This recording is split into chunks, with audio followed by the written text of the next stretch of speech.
Hello. Bud, good to see you again.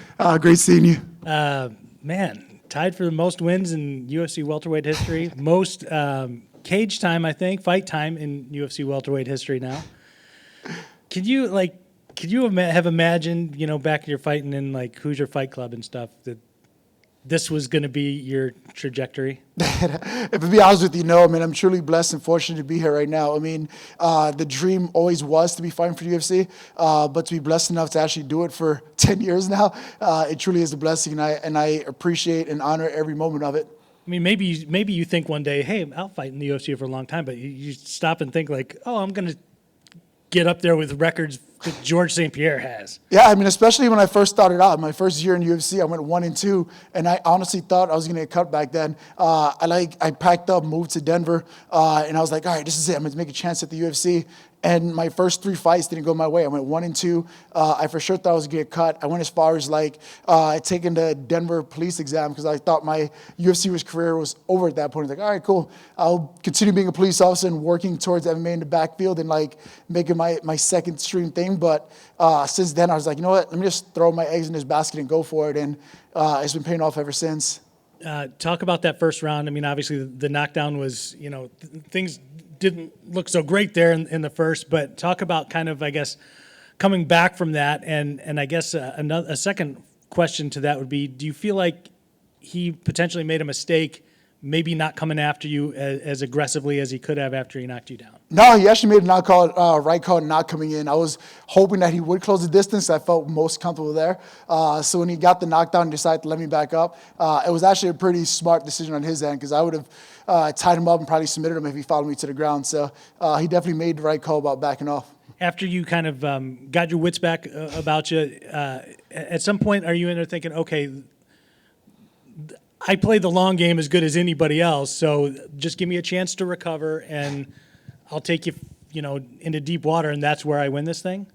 So once he got the knockdown, I knew it was like, crap, I'm losing this fight now. So I knew I had to pick it up and get back in there. I couldn't afford to wait for the long game. I had to try to even the scorecards and look for a finish as soon as I got knocked down. I was like, all right, there's no time to play and see how this thing goes. I got to go out there and get it done. So I was just constantly chasing a finish, chasing my opportunity, and it ended up going to decision. But I was pretty much chasing whatever victory I can get at that point. Were you confident that you were going to get your hand raised, or were you surprised that it was a split? I mean, I definitely was surprised with the split. I thought I for sure won 2 and 3 going into it. I was surprised about the split, but you never know how they're going to judge it. But at the end of the day, I was pretty confident. I had won rounds 2 and 3. You're a guy that, they love to say on the broadcast and, in media, people like us, perennial contender, right? You hear that about you all the time. You've won 5 of 6, I think, 7 and 9, somewhere in that ballpark.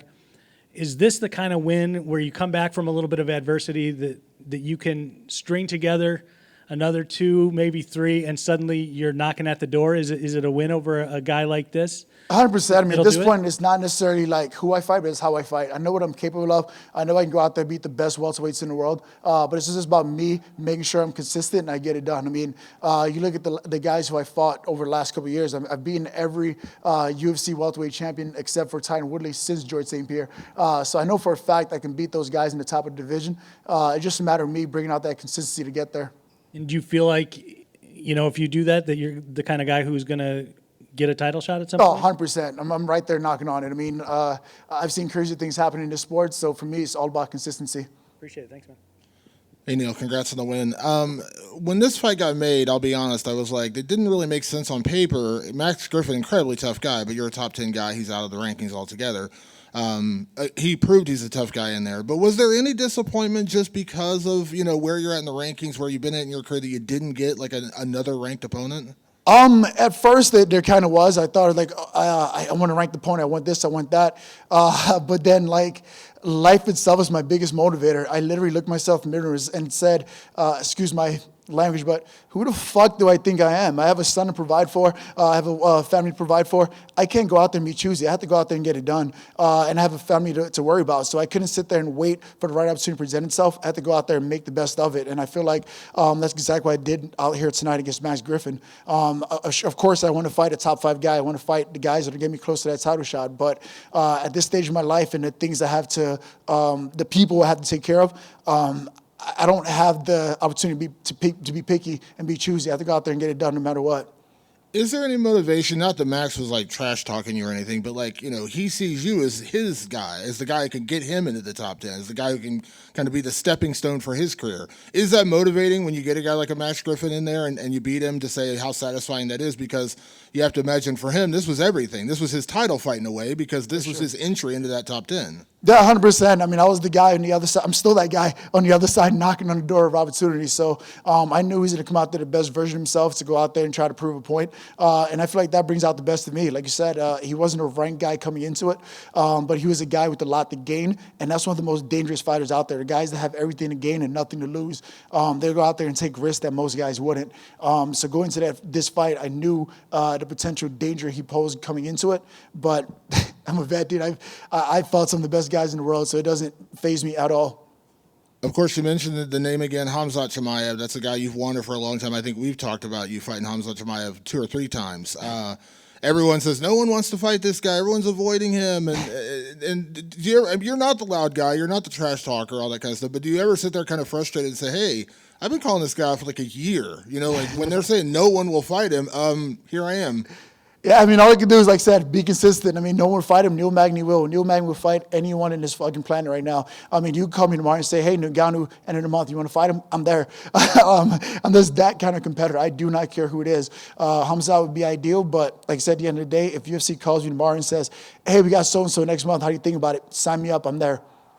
Because you've been that guy to step in and fight so often, 5 times in a year, all those things you've done, in the past, I won't say frustrated or anger, but I mean, is there any disappointment that, Khamzat does get a fast track and he's getting Gilbert Burns? He didn't have to go through the top 10. Maybe he is that good. We just don't know. But I mean, is there any frustration? He gets the number 2 guy in the world. Everyone's saying if he wins, he's going to get a title shot. And you've been grinding. And you're not alone, but, he's one of those guys where he's going to be 4 fights in his career in the UFC or 5 fights in his career, and he might be getting a title shot. For sure. I mean, at the end of the day, like I said, it boils right back to consistency. I can't look at what someone else is doing and feel sorry for myself. I can only hold myself accountable and chase my goals.